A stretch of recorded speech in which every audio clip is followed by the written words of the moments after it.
including currency manipulation, trade barriers. Yeah. It's I think it's based off of bad math, really. I wouldn't say that Taiwan has such high tariff barriers. In fact, the argument that they're making is based off of the trade deficit that the United States has with Taiwan, which grew 50% last year, but a lot of that is based just on demand for things like routers and servers and other ICT products, which ebb and flow. I mean, the trade deficit can certainly come back down. What the White House has been doing is they will mention tariffs and they will mention non-tariff barriers as examples, but the calculation that they've used is based purely on the trade deficit, saying that this trade deficit is an immediate result of those tariff and non-tariff barriers, which isn't entirely true at all. And so it's quite unfair, especially given the fact that every country is getting tariffed.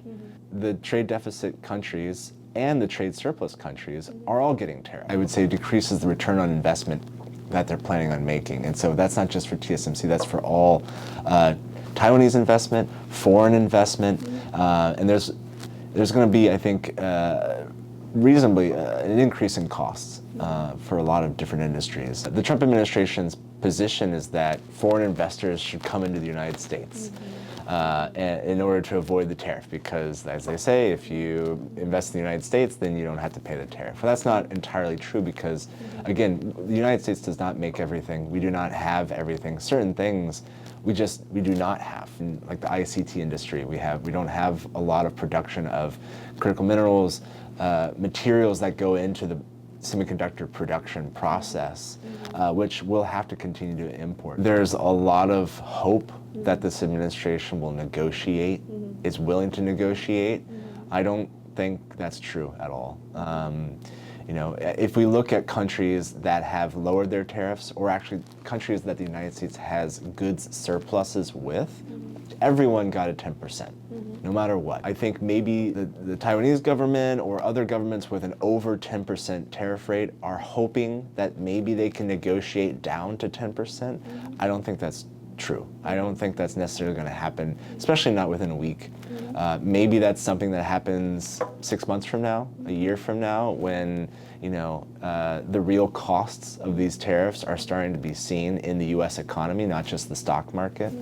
And so maybe then there's an opportunity. But for now, I think what happens next is everyone's going to see higher costs. I would consider it a long-term policy at this point.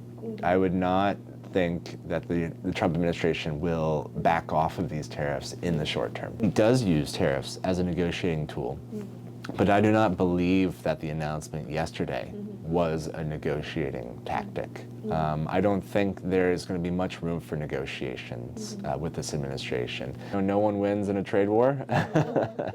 There's a few things. Higher costs are the most immediate, right? And that's higher costs for producers, higher costs for consumers, less trade, less efficient economies. And so it's not particularly good for the future of our economic growth.